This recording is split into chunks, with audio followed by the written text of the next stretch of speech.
विद्यार्थी मित्रांनो, एलएमएसच्या एक्झाम मध्ये अशा प्रकारचे घडामोडी प्रश्न येतात, पण टेन्शन घ्यायचं नाही. 5 सेकंदात उत्तर कसं येतं बघा. 2023 ला हा PYQ झालेला आहे.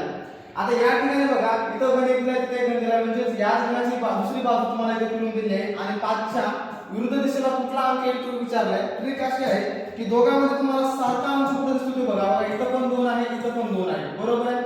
मग दोन जो अंक दिसतो तिथून तुम्हाला क्लॉकवाईज डायरेक्शनला फिरायचं आहे. जशा प्रकारे घडीचा काटा फिरतो त्या प्रकारे इकडून फिरलं तर इकडे 4 भेटले, असंच फिरले इकडे तर 6 भेटले, म्हणजे 4 च्या अपोजिटला 6 आहे ना. आता इथून पुढे जर फिरलं तर इकडे 1 आला, इथून फिरलं तर 3 आलं, म्हणजे 1 च्या अपोजिटला 3 आले. आता इथून परत फिरलं इकडं तर इकडे काय येणार आहे. आता इथे इथपर्यंत भेटलं. आता आपण विचारलं 5 च्या अपोजिटला. आता सगळे अंक झाले, याच्यामध्ये एकूण 6 अंक असतात. मला सांगा सगळ्या अंकामध्ये कुठला अंक राहिला असा. 1 झाला, 3 झाले, 4 झाले, 5 झाला, 6 झाला, राहिला फक्त 2, म्हणजे 5 च्या अपोजिटला 2 येणार आहे, बरोबर आहे. मग अशाच प्रकारचा नेक्स्ट क्वेश्चन तुम्हाला सांगायचा आहे यावरती की या ठिकाणी तुम्हाला 3 या अंकाच्या अपोजिटला कुठला अंक येणार आहे. कमेंट बॉक्समध्ये उत्तर आलंच पाहिजे.